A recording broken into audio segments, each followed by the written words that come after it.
This is the R.I.S.E Weekly Review for November 2nd through November 8, 2015. On Tuesday, a 24-year-old man was shot on 86th and South Exchange in South Chicago. The man was walking when a dark-colored SUV pulled up and began firing, striking him in the lower backside. A 24-year-old and a 16-year-old were also shot in Jeffrey Manor on Tuesday. The shooting occurred on 96th and Brennan. The 20-year-old man was sitting in the back of a parked Jeep, and the 16-year-old was walking down the street when the driver pulled up in a sedan and began opening fire. The man was hit in the thigh where the child was struck in the back and the hip. A 13-year-old child was shot in the chest following a drive-by shooting in front of Bowen High School on Thursday while the child was waiting for his mother. On Saturday, police had a suspect in custody as witnesses began coming forward and identifying the shooter as 16-year-old Desmond Crazy Des Orr. Orr was aiming for a 15-year-old with whom he had a dispute earlier at school, but hit the 14-year-old instead. He is currently in police custody. As always, our thoughts and prayers are with the victims and their families. A Northwest Indiana teacher is accused of stalking and harassing an East Chicago Central High School student. 37-year-old Jason P. Bredesen of Maryville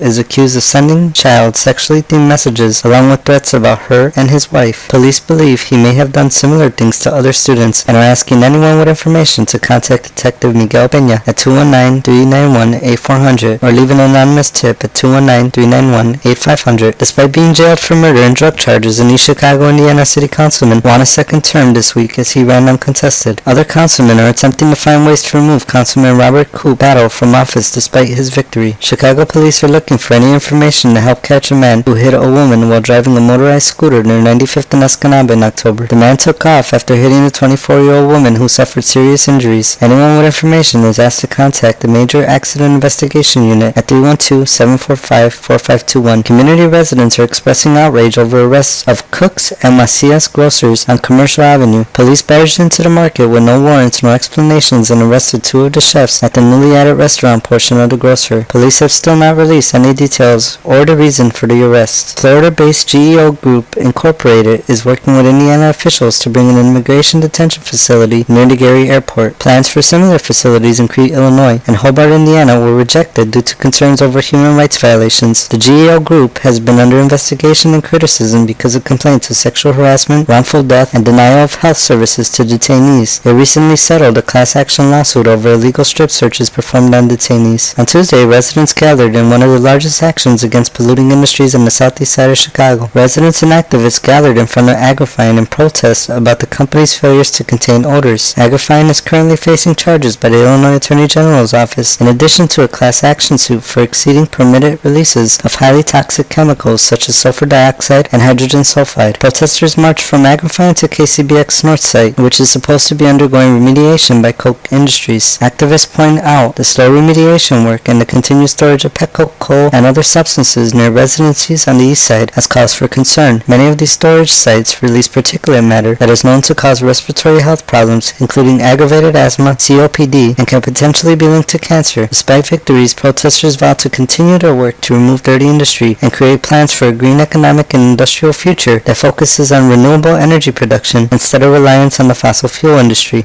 I read a quote, and the quote said this.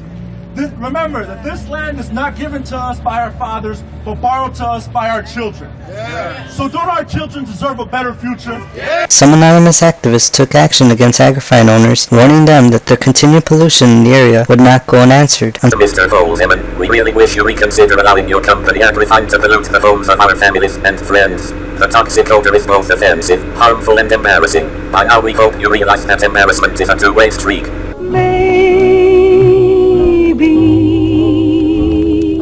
You'll think of me when you are all alone.